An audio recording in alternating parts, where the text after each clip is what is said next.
So before we begin, could you tell us about who you are and what you do on campus? Hi, yeah, so I'm a third year at UCSB majoring in global studies and philosophy with an emphasis in ethics and public policy.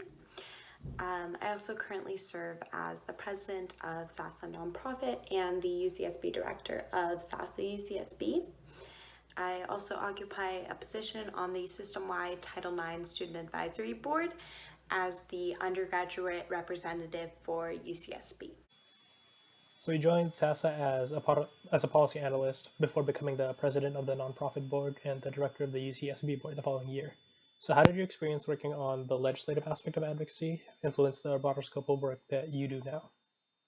Well, I think policy connects with so much of SASA's mission. It's extremely hard to enact change at the university and local level without having some sort of policy or legislation to back it up. There's this disconnect within universities with regard to how they should operate to best serve their students and how they actually operate. This disconnect leads to a frustration on the student end when we try to get universities to enact change that they don't want to. Either because it would be more financially burdensome for them to do that, or because it requires them to acknowledge past inaction.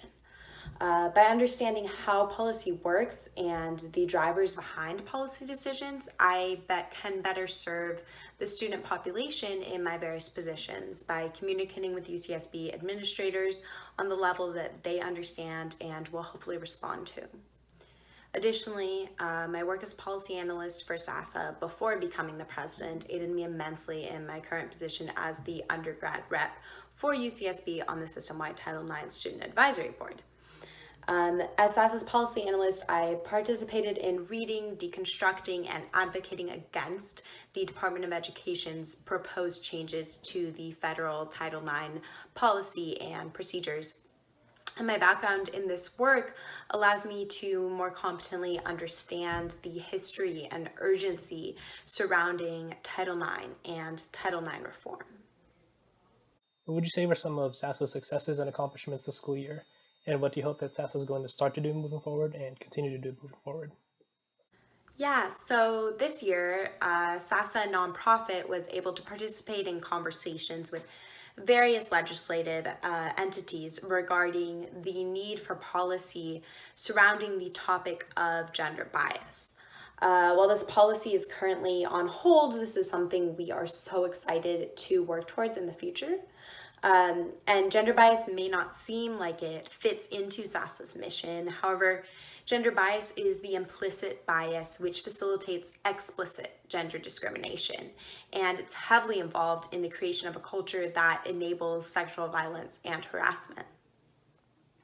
Additionally, SASA UCSB continued to hold its quarterly sexual assault town halls and work towards making additional agreements and enforcing current agreements made between our board and UCSB administration.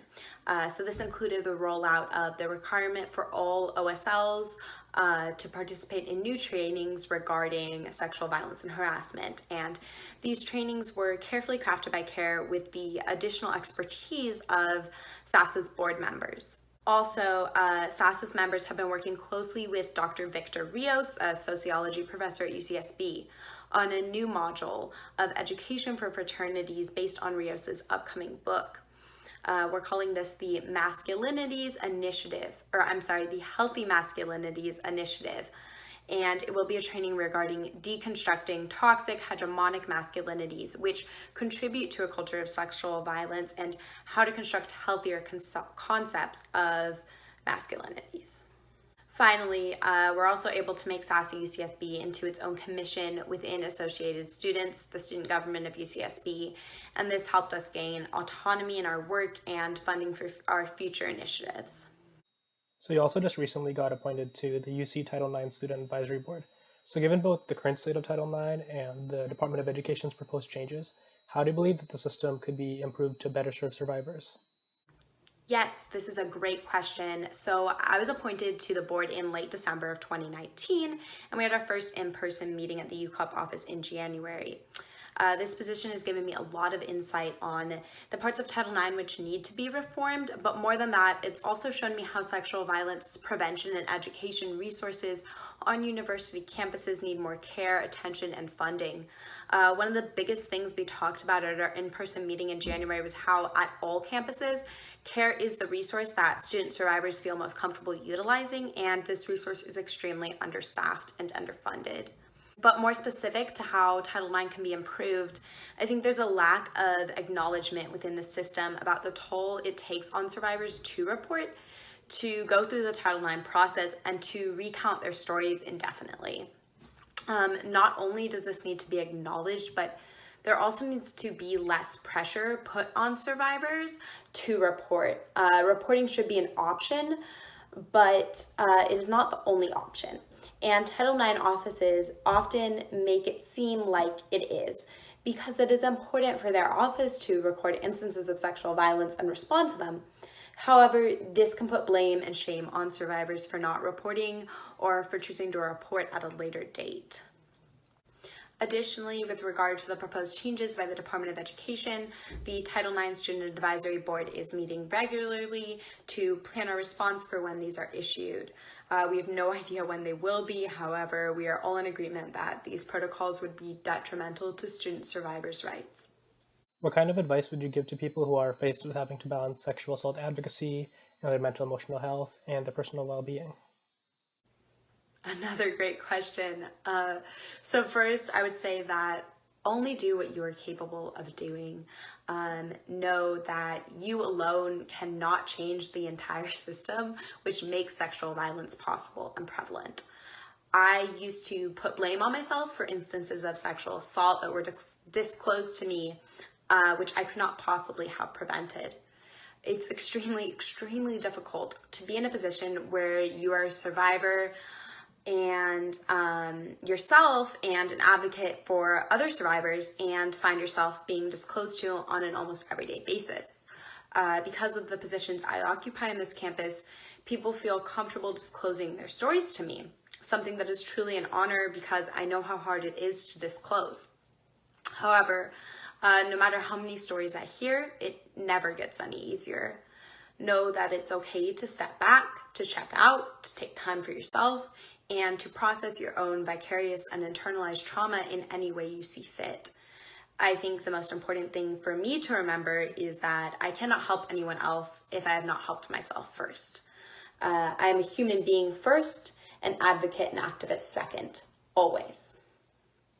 And finally, how can people be better allies to SBSH survivors, even if they're not directly involved in this line of work? So I think that's something that is important for everyone to remember who wishes to be an ally to survivors, is that a survivor's truth is their truth, and no one else's. So even putting their truth out there is extremely brave and a very hard thing to do. Obviously, believe survivors' truth. That means absolutely no judgment in the content of what they choose to disclose, the method, or the timing.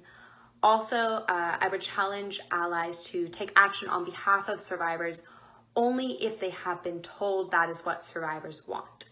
Like any community, action without consent of the community you're advocating for is not only performative, but dangerous. So please be conscious of the actions you're taking and how they may affect survivors. Thank you so much for having me. This was amazing, and I'm so excited to see what the SASA board will do next year and hopefully be a part of it.